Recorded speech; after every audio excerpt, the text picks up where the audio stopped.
Hello everyone and welcome to the new good stuff. It's the Paul Morphy saga, The Pride and Sorrow of Chess, as the title says. Now, why is Paul Morphy referred to as the Pride and Sorrow of Chess? Well, that's what we are about to discover on this Paul Morphy journey. And for the first video and for the first game in this video series, I decided to show you a nice game where Morphy was 8.5, maybe 9 years old, and he's playing against his father, Alonzo Michael Morphy. It's a really short, fun game that shows how Morphy understood chess from a very young age. But before we actually check out the game, we should talk a bit more about how everything started and how their family got to New Orleans in Louisiana. And well, one of the things that might come to you as a surprise, why is the portrait of Paul Morphy's father in color, whereas portrait of Paul Morphy is in black and white? How is this even possible? Well, Paul Morphy's father, Alonzo Michael Morphy, was a pretty big deal in Louisiana, and that's why he has a photo in color. It's actually still hanging in their house today in New Orleans, so if you are passing by you can check it out. But we're gonna get back to that. So how everything started.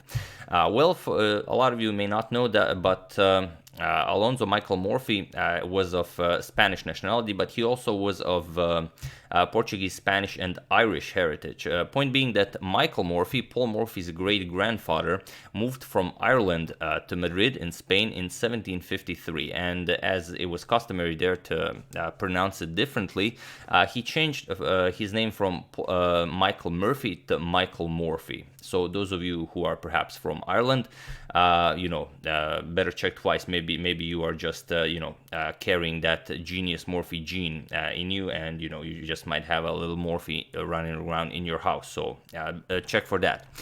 But yeah, he came from Ireland to Madrid in Spain in 1753, and as France colonized Louisiana up until 1763 after the 7-Year War, where Spain took Louisiana from France, and it was not until 1802 when Napoleon won it back from Spain, but it was problematic keeping it, so France decided that it would be better just to get rid of it, and it was President Thomas Jefferson who actually bought Louisiana from France for $15 million. If you take inflation into consideration, I did some online inflation calculation, and it turns out that $15 million in 1803 would be something like $255 million today. But that's not the actual amount that it cost the United States to buy Louisiana from France. The total amount would be like $2.7 billion, because that was only for the purchase from France. But of course there were a lot of Native American tribes living there, and well, of course, they had to reimburse all of them, and a lot of them were relocated forcefully, and in the end, the cost of acquiring it to this day is like $2.7 billion. That's the official amount. But point being, Michael Murphy originally had a son, Don Diego Morphy, who was Paul Morphy's grandfather, and he was appointed consulship at the port of New Orleans. So that's one of the reasons Thomas Jefferson decided it was extremely important to buy Louisiana, not because of just the size, but because of the Mississippi port in New Orleans. And this is where Morphy's grandfather is appointed consulship, and where he will move his family in 1809, some 28 years before Paul Morphy is even born. And Don Diego Morphy had two sons, the gentleman here, as you can see above the board, Alonzo Michael Morphy, and Ernest Morphy, Morphy's uncle, who will also be playing a lot of games against Paul Morphy, and he will have a lot of influence on Morphy when he is, deciding whether to play chess, whether not to play chess, because just this entire saga, it's hard to really grasp everything. Morphy's decision whether to play or not to play chess, as he was constantly struggling with this. Morphy's thoughts about the Civil War, Morphy's expectations of Morphy's members of the Morphy family towards Paul Morphy, as all of them were really high achieving individuals. So it really wasn't easy for Paul, even though he was extremely talented at a lot of things, not just chess. So his father, Alonzo Michael Morphy, he was Attorney General of the Louisiana state, and later he was appointed the Justice of the Supreme Court of Louisiana. So that's why we do have a portrait in color of him. He was a very big deal, and not a color portrait of Paul Morphy. And also, his wife, Alonso's wife, Louise, was a very talented musician. She played the harp and the piano. Louise of the prominent French Creole family. So, like I said, all of the members of the Morphy family were high-achieving individuals, and this put a lot of strain on Morphy, regarding what he should, achieve in life and such. Like I said, this is one of the games I decided to show you to start off the saga, Paul Morphy versus his father. I don't have a photo of a young Morphy, even though Morphy is like 8.5, 9 years old here. I did use some image software to try and make him a little bit younger, but in the end, I think it just thinned out his face, so, there's just that. Also there's like a very interesting story about when Paul Morphy was very young, about this age, maybe a bit younger than this, because his father and his uncle Ernest didn't know that Morphy could play chess. But he was watching his father and his uncle play chess, and the game ended in a draw. His father and his uncle agreed to a draw, and Morphy said, it's not a draw, you could have won that game. And his father asked him, how could I have won that game?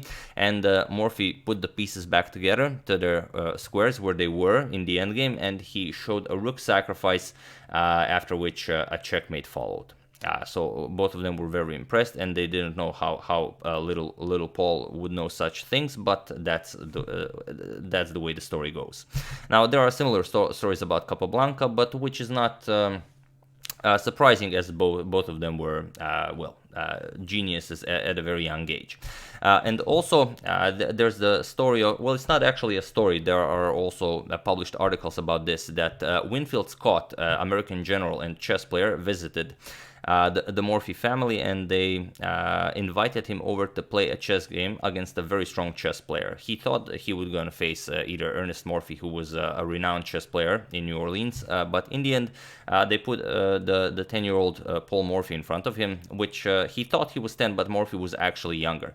And there is no there is no PGN of these games. There are no moves, but it is said that Morphy won the first game in 10 moves, like the second game in maybe even less, and it was just that was the first time people saw that Morphy could actually play chess. Now, we don't have moves of those games, but I decided to show this one. It's from 1847. He played against his father, and he was about the same age, so just to show you what we're dealing with here. Although I think Morphy's father was a bit stronger player than General Winfield Scott.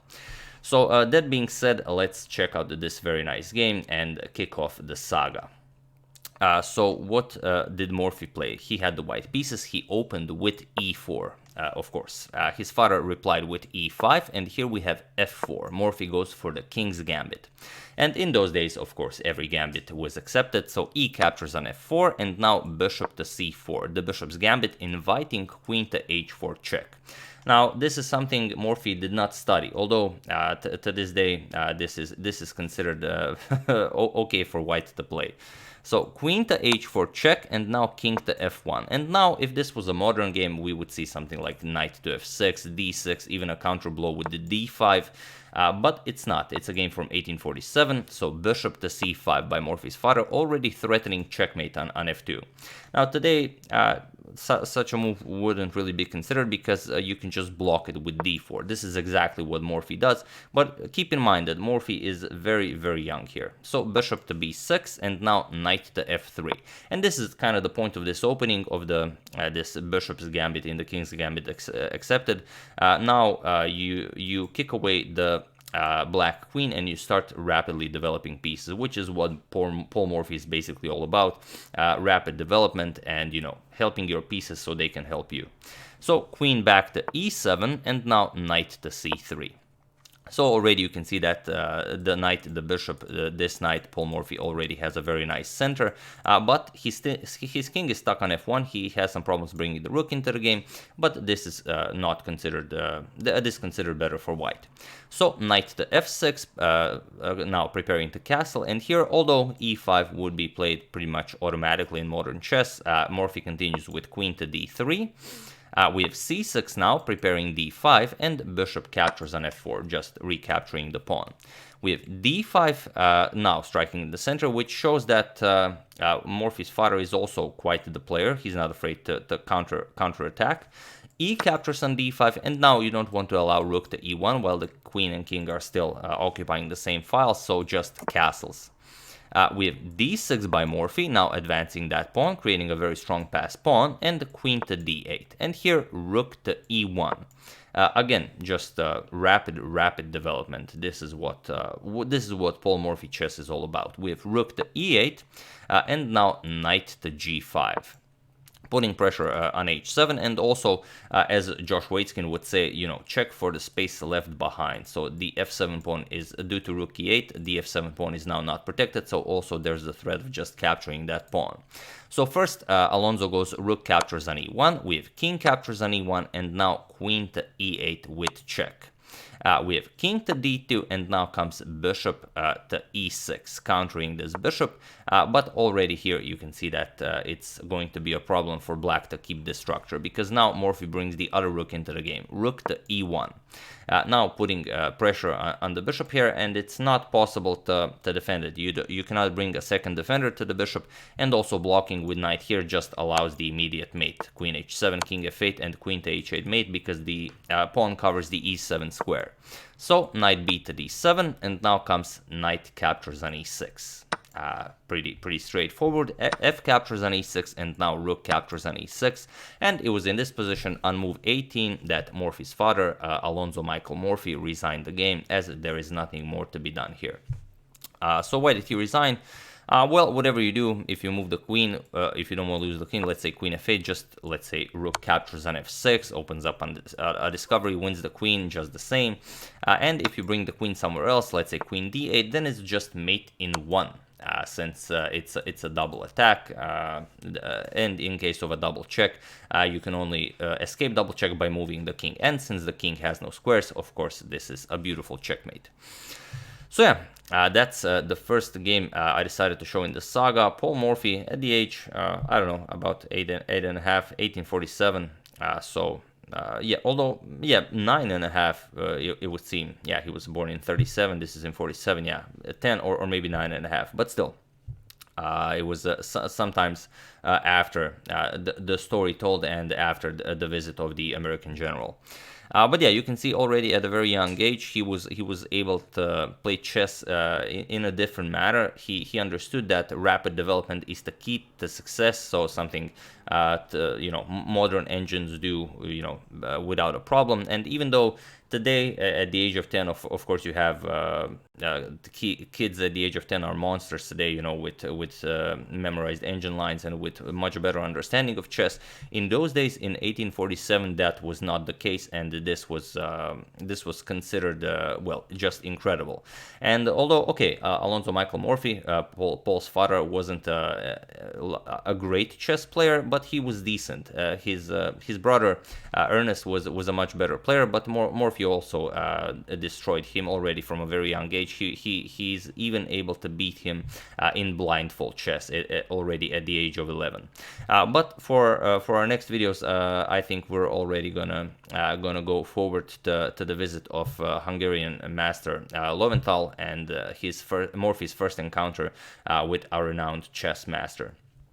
So that's a little bit what I wanted to say. Like I said, it's hard to grasp really everything I wanted to capture in the Morphy saga, but one day if I really become a big channel, if I will be able to afford it, I hope we can do like a Netflix series on Paul Morphy, so where we could just show everything that so people can appreciate it.